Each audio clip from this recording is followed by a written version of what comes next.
Ang palabas na ito ay ang ikalawang bahagi ng pelikula na pinamagatang Bahubali. Kung nais niyong mapanood ang unang bahagi ay ilalagay ko ang link sa itaas ng comment section. Nang malaman ni Sivo na ang kanyang ama na si Amarendra Bahubali ay isang mahusay na mandirigma ng Mahishmati, hiniling niya kay Katapa na sabihin nito ang katotohanan tungkol sa nangyari sa kanyang ama. Pagkatapos ng digmaan laban sa mga Kalakayas, si Amarendra Bahubali at ang kanyang kapatid na si Baladeva ay napatunayang mga magigiting na mandirigma. Gayunpaman, si Bahubali ang pinili ng Inang Reyna bilang tagapagmana ng trono dahil sa pagligtas nito sa mga inosenteng tao sa panahon ng labanan. Ang balitang ito ay mabilis na kumalat sa buong kaharian at ang mga tao ay nagsimulang magdiwang, nananabik habang naghihintay para sa koronasyon ng bagong hari. Upang matiyak ang kaunlaran ng susunod na paghahari, karaniwan para sa ina ng magiging hari ang paglalakad ng nakayapak patungo sa templo ng Shiva 50 kilometro ang layo mula sa palasyo. Si Shivagami lamang ang karapat-dapat na gumawa ng penitensya na ito. Nang siya ay nasa huling bahagi ng ritual, ang isang elepante ay biglang nagwala. Dahil dito ay nagkagulo ang mga tao, ngunit ang Inang Reyna ay nagpatuloy sa kanyang paglalakad habang may nakapatong na torch sa ibabaw ng kanyang ulo. Ang elepante ay sumugod sa kanya. Gayunpaman, bago ito makapagdulot ng anumang pinsala kay Shivagami, mabilis na kumilos si Bahubali at gumamit ng malaking kariton para pigilan ito. Sa ganitong paraan, maipagpapatuloy ng kanyang ina ang paglalakad at ganap na maisakatuparan ang ritual. Pagkatapos sindihan ng sibat, iniabot ito ng babae sa kanyang anak at sa tulong mismo ng elepante, tinamaan ni Bahubali ang kanyang target. Sa mga sumunod na araw, tumutulong si Bahubali sa pag-aalaga ng Inang Reyna na nanghina dahil sa mahabang paglalakad ng nakayapak. Nang gumaling si Shivagami, bumalik ang mandirigma sa mga hukbo at patuloy na pinoprotektahan ang Mahishmati mula sa pag-atake ng mga mananakop. Ang kanyang kabaitan at pagkukusa na protektahan ng kanyang mga tao ay higit na minamahal siya ng buong nasyon na ito naman ang dahilan na pumukaw sa galit ni Baijaladeva. Hindi kailanman pinapatawad ang kanyang asawa sa pagpili kay Bahubali bilang hari sa halip na koronahan si Baladeva na kanyang lehitimong anak. Labis ang kanyang pagkamuhi at iminumungkahi pa niyang patayin ni Baladeva ang Inang Reyna. Gayunpaman, dahil napapaligiran siya ng mga tapat na tagapaglingkod, hindi nakinig ang lalaki sa payo ng kanyang ama at sa halip ay hiniling sa ama na huminto sa pag-inom ng alak. Bilang panganay sa kanyang mga kapatid, dapat na si Baijaladeva ang dapat na umupo sa trono at ito ay magbibigay sa kanyang anak ng karapatang mamuno sa kaharian. Gayunpaman, dahil sa kanyang kapansanan, ang trono ay ibinigay sa kanyang yumaong nakababatang kapatid na ama ni Bahubali. Habang nakikinig sa reklamo ng matanda, sinabi ni Katapa na ang dahilan kung bakit hindi ito nakoronahan ay hindi dahil sa siya ay may kapansanan kundi dahil sa kanyang limitadong utak. Ilang araw bago ang koronasyon ng kanyang ampon, ang Inang Reyna na si Shivagami ay naghahanap ng mapapangasawa para kay Bahubali. Batid niya na ang babaeng ito ay magiging reyna din ng Mahishmati kaya si Shivagami ay kailangang maging matalino sa kanyang pagpili. Habang sinusuri ang mga opsyon, inutusan ng Inang Reyna si Bahubali na maglakbay sa ibang mga lupain sa buong bansa upang matuto tungkol sa mga bagong kultura. Sa paglalakbay na ito ay sasamahan siya ni Katapa. Sa araw ding iyon, ang dalawa ay umalis sa kastilyo upang simulan ang kanilang paglalakbay. Sa daan, huminto sila sa tabing ilog para painumin ang kanilang mga kabayo at di sinasadyang nakakita sila ng maraming bangkay na lumulutang. Agad na napagtanto ni Katapa na ito ay dulot ng mga bandido na bukod sa pagnanakaw sa nayon ay pinapatay ang lahat ng mga residente. Pagdating nila sa ibang nayon, nasaksihan ng dalawa ang pagdating ng mga bandido, at mabilis na hinugot ng mga kalalakihan ng nayon ang kanilang mga sandata para salakayin ang mga bandido. Nang tinangka nilang hulihin ang prinsesa na si Devasina, gumamit ang prinsesa ng belo para dumipensa at inatake sila ng kanyang espada. Nang makita ni Bahubali ang husay sa pakikipaglaban ng magandang babaeng ito ay nabighani siya at hindi maalis ang tingin sa kanya. Sa katapangan at mahusay na kasanayan sa labanan, tinalo ng dalaga ang lahat ng kanyang mga kalaban at nabihag ang puso ng dakilang mandirigma. Nang pumunta sila sa kagubatan upang mag-imbestiga, nakasalubong ni Bahubali at Katapa ang marami pang hukbo ng mga mananakop, at ang dalawa ay nagtutulungan upang talunin sila. Habang nakikipaglaban ang susunod na hari, Naaalala niya ang kagandahan ni Devasena at natutulala kaya hindi niya napapansin ang paghingi ng tulong ni Katapa. Ang komandante ay nahuli at hiniling kay Bahubali na hagisan siya ng sandata, ngunit ang isip ng lalaki ay nasa mga ulap at hindi niya ito marinig. Gayunpaman, nang si Katapa ay tatapusin na ng mga bandido, itinumba ni Bahubali ang isang puno na sakto namang bumagsak sa mga kalaban. Pagkatapos ay tinapos niya ang isa sa mga kalaban na palihim na umatake at agad na humingi ng tulong kay Katapa upang makuha ang puso ni Devasena. Pagkatapos ng sagupaan, nilapitan ni Katapa ang prinsesa at sinabing si Bahubali ay kanyang pamangkin. Ayon sa kanya, ang lalaki ay tinanggihan ng kanyang pamilya at nangangailangan ng tirahan. Kaya naman ang prinsesa ay nag-imbita na magtrabaho sa kastilyo at sinabing sanayin niya ito upang maging isang gwardya. Pagdating nila sa palasyo, bumalik si Devasena sa kanyang pagsasanay upang mahasa ang kanyang kakayahan bilang isang mandirigma. Sa kabila ng pagiging pinakamahusay na archer sa kanyang buong kaharian, hindi pa nagagawa ng dalaga na magpakawala ng 2 palaso ng sabay, ngunit sinabi ng kanyang kapatid na hari na malapit na niya itong magawa. Sa ibang bahagi ng palasyo ilang metro ang layo, sinubukan ni Varma na turuan si Bahubali kung paano humawak ng espada. Gayunpaman, ang lalaki ay hindi nagpakita ng kakayahan sa pagiging isang mandirigma kaya hinawakan ni Varma ang kanyang kamay upang tulungan siya. Habang si Bahubali ay napapatingin sa kagandahan ng prinsesa, hindi sinasadyang nahati niya ang putol na kahoy. Gayunpaman, upang hindi sila maghinala tungkol sa kanyang tunay na pagkakakilanlan, agad na pinuri ni Katapa si Varma.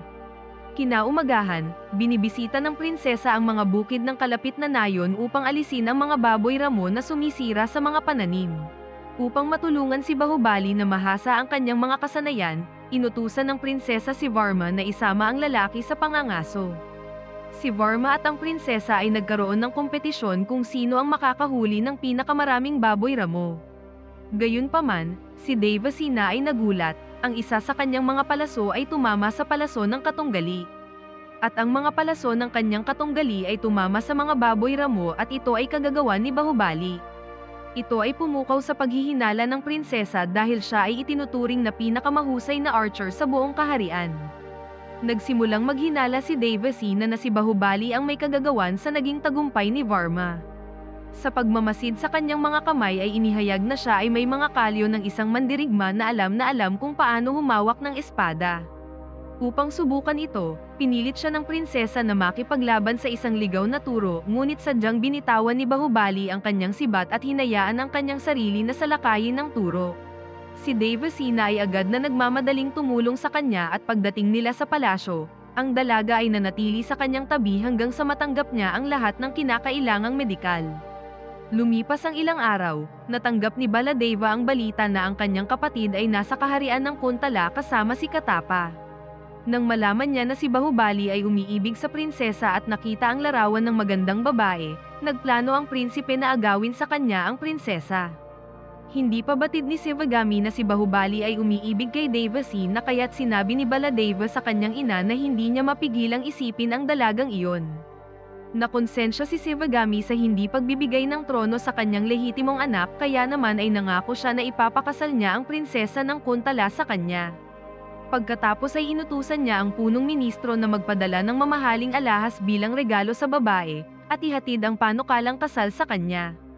Habang binabasa ng mensahero ang mga panukala ni Shivagami sa prinsesa, nakikinig si Katapa sa buong pag-uusap at nakaramdam ng pagmamalaki sa kanyang reyna dahil naniniwala siya na pinili ng reyna si Devasena bilang mapapangasawa ni Bahubali. Gayunpaman, sa pagkabigla ng lahat, tinanggihan ng dalaga ang panukala ng kasal dahil nakita niyang labis na mayabang si Shivagami dahil nagpadala ito ng napakalaking halaga ng alahas sa pag-asang mabibili siya bilang manugang. Kaya naman ay ibinalik ni Devasena ang mamahaling alahas at ang kanyang pagtanggi, at galit na galit ang inang reyna nang matanggap ang sagot na ipinarating ng mensahero. Dahil nabulag siya sa puot, inutusan niya ang punong ministro na magdeklara ng digmaan sa kaharian ng Kuntala. Sa sandaling iyon, siya ay nagambala ng kanyang asawa na nagpahayag na si Bahubali ay nasa palasyo ni Devasena sa sandaling iyon. Pagkatapos, iminungkahi ni Baijaladeva na utusan ni Shivagami ang kanyang anak na hulihin ang prinsesa at dalhin ito sa Mahishmati bilang isang bilanggo. Nang gabing iyon, pumunta si Katapa sa kanyang magiging hari at sinabi na pinili ng kanyang ina si Devassi na bilang kanyang magiging asawa ngunit tinanggihan ng prinsesa ang kasal. Nang malaman ito ni Bahubali ay nakaramdam siya ng kasiyahan dahil nais niyang mahalin siya mismo ng dalaga at hindi ang kanyang korona. Ang mandirigma ay biglang nakarinig ng isang kahina-hinalang ingay at napagtanto na ang isang hukbo ng kaaway ay papalapit sa kastilyo. Kaagad siyang pumunta sa silid ni Devassi upang protektahan ito. Gayunpaman, sa paniniwalang may iba pang intensyon si Bahubali sa prinsesa ay inatake siya ni Varma. Sa sandaling iyon, ang galit ng mandirigma ay napukaw at inihagis ang isang karo. Gayunpaman ay natuklasan ni Varma na ang pag-atake ay naglalayon sa mga mananakop na nakapuslit sa kanyang likuran. Kaya naman ay nagmadali siya upang magbigay ng alarma habang sina Bahubali at Katapa ay nagsimulang pigilan ang hukbo ng kaaway. Sa sandali ng labanan, napansin ng hari ng Kuntala ang mandirigma at sa lalong madaling panahon ay natuklasan ang kanyang tunay na pagkatao. Samantala, si Varma ay nagtatago sa isang silid kasama ang mga kababaihan ng palasyo at si Bahubali ay pumunta doon upang hikayatin ito. Binigyan ng isang punyal at sinabi na ito ang pagkakataon ni Varma na maging isang tunay na mandirigma. Dahil sa mga nakakaantig na salita ni Bahubali ay nagkaroon siya ng tunay na katapangan. Ginamit ang sandata upang tapusin ang kanyang mga kaaway na sumasalakay sa mga babae. Samantala, sinisikap ni Devassi na natapusin ang mga mananakop na pumasok sa palasyo ngunit hindi niya magawang puntiryahin sa sapat na bilis upang mapigilan silang makalapit. Malapit nang matalo ang prinsesa sa labanan subalit dumating si Bahubali at minsanang nagpakawala ng 3 palaso sa mga hukbo ng kaaway. Matapos mapatay ang hukbong iyon, tinuruan niya ang prinsesa kung paano magpakawala ng maraming palaso ng sabay, at pagkatapos ay magkasama nilang tinapos ang lahat ng kanilang mga kalaban. Pagkatapos ay nakipagtulungan ang dalawa sa mga mandirigma ng Kuntala. Nang ang iba pang hukbo ng kaaway ay sumalakay sa kastilyo ay inatake ng isang kawan ng nagniningas na mga turo. Nang ang mga turo ay pumunta sa hiwalay na daan, ang dalawang grupo ay nagsimula sa malapitang labanan at si Bahubali ay nagpapatunay na isang magiting na mandirigma. Bagaman hindi siya lumalaban sa ngalan ng kanyang kaharian, nagawa niyang patayin ang pinakamaraming kaaway ng mga sundalo ng Kuntala. Ginamit niya ang 2 turo bilang sasakyan upang marating ang lokasyon ng dam. Doon, pinangunahan ni Bahubali ang ilang mga kalalakihan upang sirain ang pader ng dam. Sa ganitong paraan, ang buong sumasalakay na hukbo ay inaanod ng agos at dinadala sa labas ng mga pader ng kaharian. Napapahanga ang mga taga-nayon habang nasasaksihan ang mga ipinapakitang kasanayan ng mandirigma. Sinamantala ni Katapa ang pagkakataong ito para ihayag sa hari ng Kuntala ang tunay na layunin kung bakit napadpad si Bahubali sa kanyang kaharian. Ikinagagalak naman ng prinsesa nang malaman na nagkakagusto sa kanya ang magiting na mandirigma. Gayunpaman, sa sandaling iyon ay nakatanggap si Bahubali ng mensahe mula sa kanyang inang Reyna. Matapos itong basahin, ipinahayag niya na inutusan siya ng kanyang inang Reyna na kunin si Devassi na bilang kanyang bilanggo.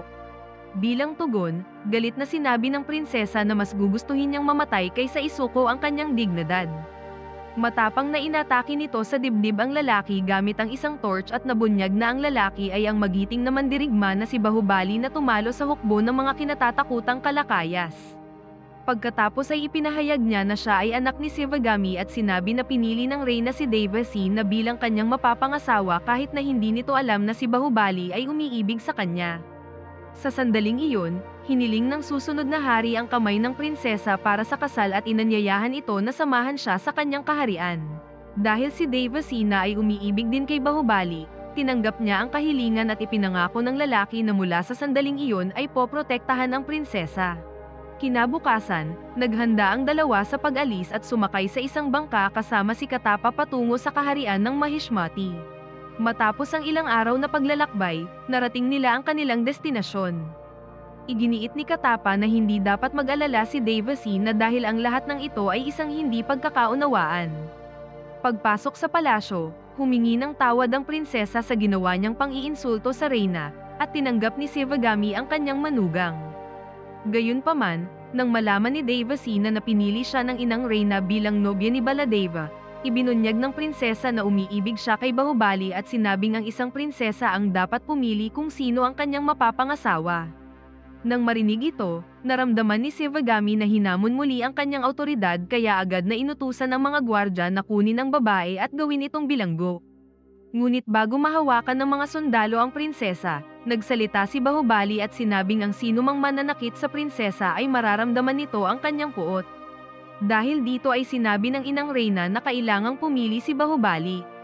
Ang pagmana ng trono o ang pagpapakasal kay Devasena. Walang pag-aalinlangan na pinili ni Bahubali na pakasalan ng prinsesa at siya ay naging commander ng hukbo, habang si Baladeva ang napili bilang susunod na hari.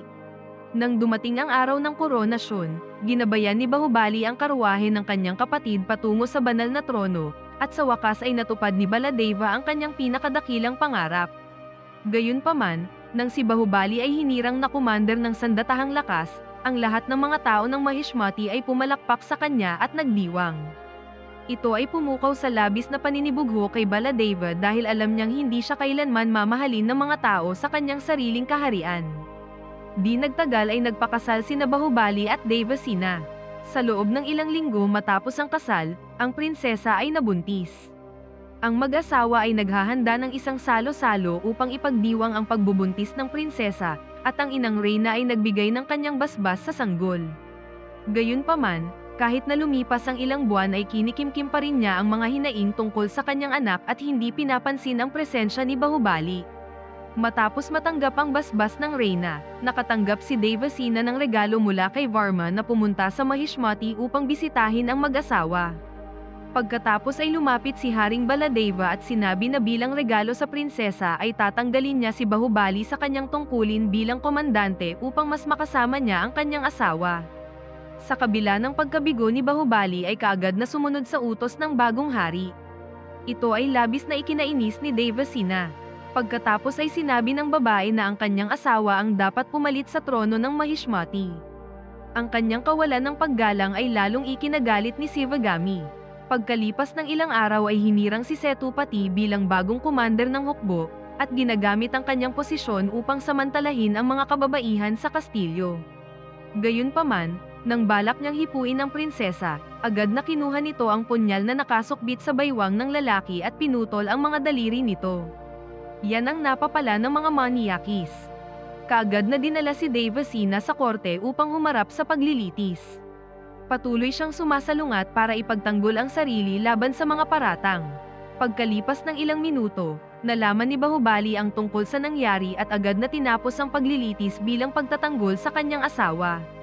Nang makita ang babae na nakaposas, labis niya itong ikinagalit at tinanong si Devasena kung ano ang nangyari. Matapos niyang malaman ang lahat, walang alinlangan niyang pinugutan ng ulo si Setupati.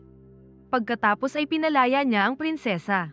Dahil hindi pa natatapos ang paglilitis, ang kanilang saloobin ay binibigyang kahulugan bilang pagtataksil kaya ang mag-asawa ay pinalayas sa kastilyo.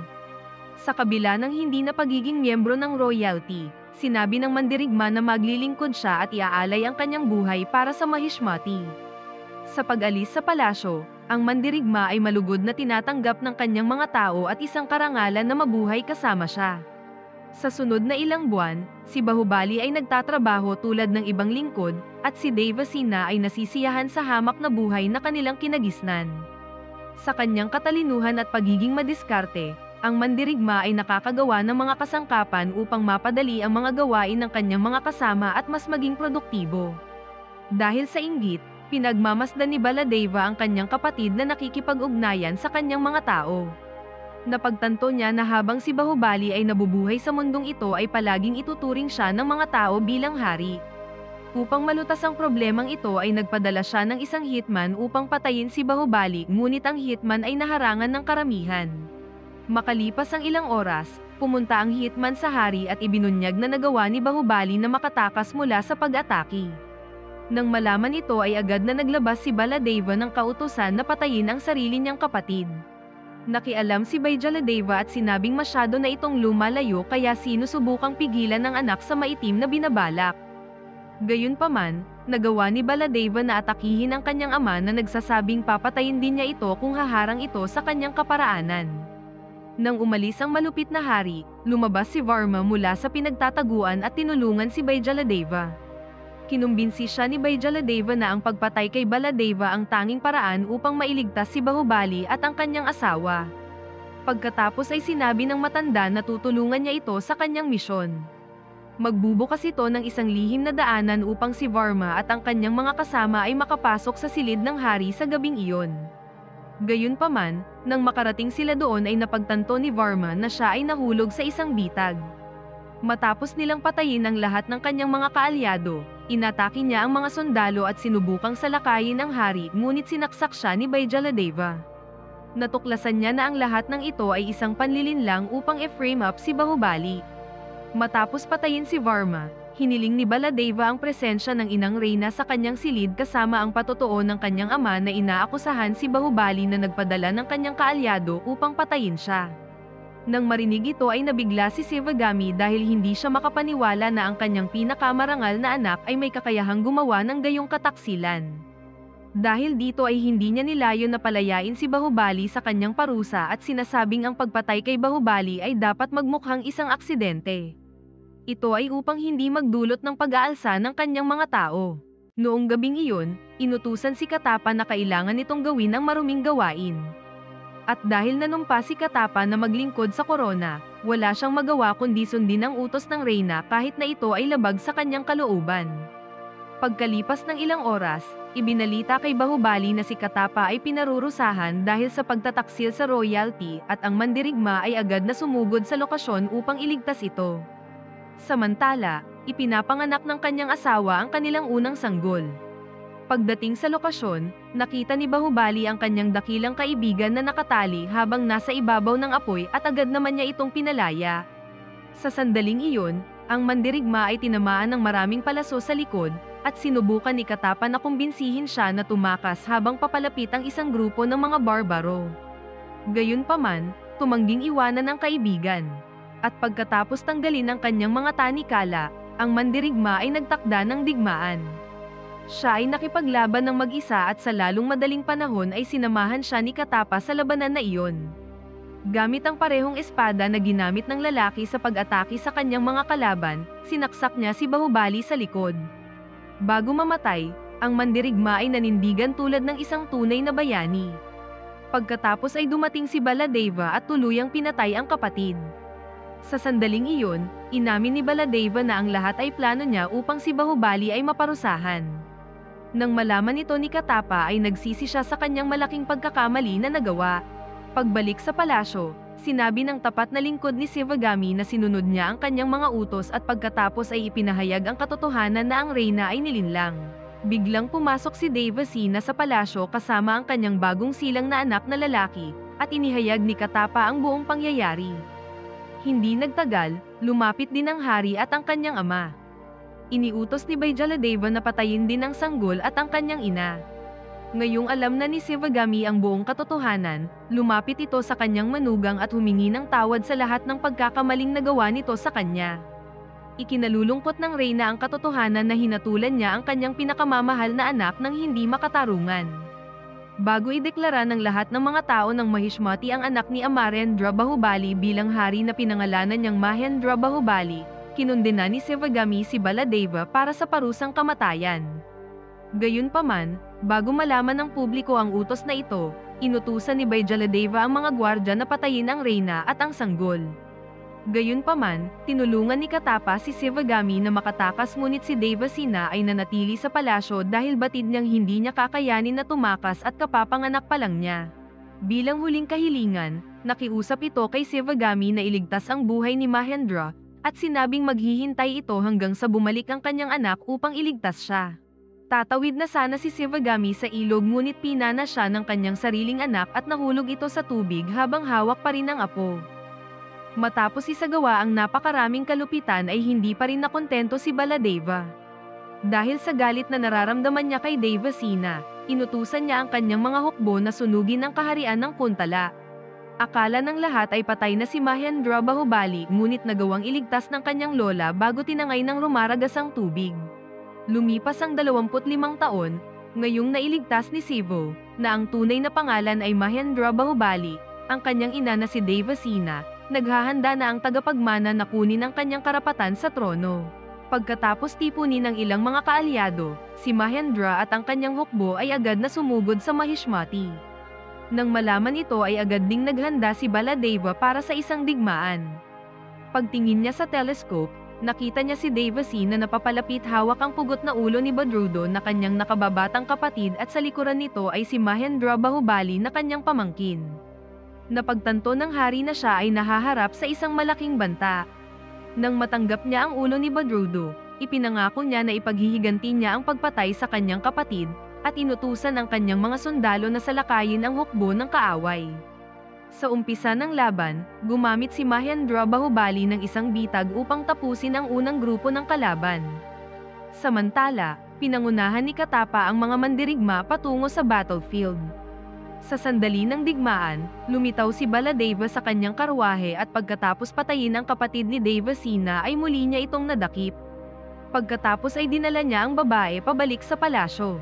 Nang malaman ni Mahendra na ang kanyang ina ay muling nabihag, gamit ang kabayo ay agad niya itong hinabol. Ngunit bago niya marating ang kastilyo ay hinila pababa ang drawbridge. Sa sandaling iyon, daan-daang palaso ang pinakawalan sa kanyang direksyon ngunit si Katapa at ang kanyang mga tauhan ay naroon upang siya ay protektahan. Dahil walang ibang daan papasok sa palasyo, may naisip na diskarte si Mahendra kung saan ginamit ang mga puno ng nyog para ihagis ang mga mandirigma sa loob. Upang maiwasang masaktan, nahati sila sa maliliit na grupo at ginamit ang kanilang mga kalasag upang bumuo ng isang bilog upang protektahan ang kanilang sarili sa sandali ng paglapag. Pagkatapos ng pagsalakay, gumamit si Mahendra ng malaking martilyo upang sirain ang mga tanikala na humahawak sa drawbridge. Sa ganitong paraan ay nagawang salakayin ng kanyang mga kaalyado ang kastilyo, at muli ay nagawa niyang palayain ang kanyang ina. Pagkatapos ay sinindihan ni Avantika ang torch upang simulan ni Devasena ang paglalakad patungo sa templo ni Shiva at matupad ang ritual na magdadala ng kaunlaran sa paghahari ng kanyang anak. Samantala, sina Mahendra Bahubali at Baladeva ay nagkaharap sa isang huling labanan. Matapos bumagsak si Baladeva mula sa kanyang karwahe, sinalakay niya ang kanyang pamangkin at sinira ang espada nito sa sandali ng sagupaan. Pagkatapos ay ibinagsak ang isang tirador sa kanya ngunit nagawang iwasan ito ni Mahendra at gumanti ng isang malakas na suntok. Kasunod nito ay ikinadina ni Baladeva ang kanyang leeg at hinampas sa rebulto ngunit hindi nagtagal ay nakawala ang bida. Pagkatapos ay inatake niya ang kanyang tiyuhin gamit ang binungkal na puno. Samantala, upang pigilan si Devasena sa isinasagawang ritual, inutusan ni Baijaladeva ang mga gwardya na sunugin ang tulay. Gayunpaman, ang rebulto ng hari ay nawasak sa sandali ng tunggalian sa pagitan ng dalawang mandirigma at ang ulo ng rebulto ay bumagsak sa tulay. Sa ganitong paraan ay nagawa ni Devasena na ipagpatuloy ang kanyang paglalakad. At sinamantala ni Baladeva ang pagkakataon na ilabas sa kanyang pamangkin ang lahat ng puot na kanyang naramdaman sa ama nito na si Bahubali. Sinasabi ng malupit na hari na sa pagkakataong ito, siya mismo ay magkakaroon ng kasiyahan na patayin ang kanyang pamangkin gamit ang kanyang sariling mga kamay. Gayunpaman, matapos makalaya si Mahendra mula sa pagkakahawak nito, ibinalot ni Mahendra sa kanyang mga kamay ang kadena na ginamit sa pagkabilanggo ng kanyang ina, at ginamit ito upang atakihin si Baladeva hanggang sa manghina. Pagkatapos ay itinapon niya ang masamang tao sa fire pit at kasunod nito ay hinagis ni Katapa ang espada kay Mahendra at sinaksak ito sa hita. Si Baladeva ay hindi makabangon habang si Devasena ay papalapit. Ginamit ang torch na nasa kanyang ulo upang sunugin ang masamang tao. Sa wakas, ang paghahari ng malupit na pinuno ay natapos na. Si Mahendra Bahubali ang humalili at kinoronahan bilang bagong hari ng kaharian ng Mahishmati. Ano ang masasabi mo sa pelikulang ito? Mag-comment lang po sa ibaba, at kung nagustuhan mo ang video, mag-like at mag-subscribe para ma-notify kayo sa susunod nating upload. Maraming salamat!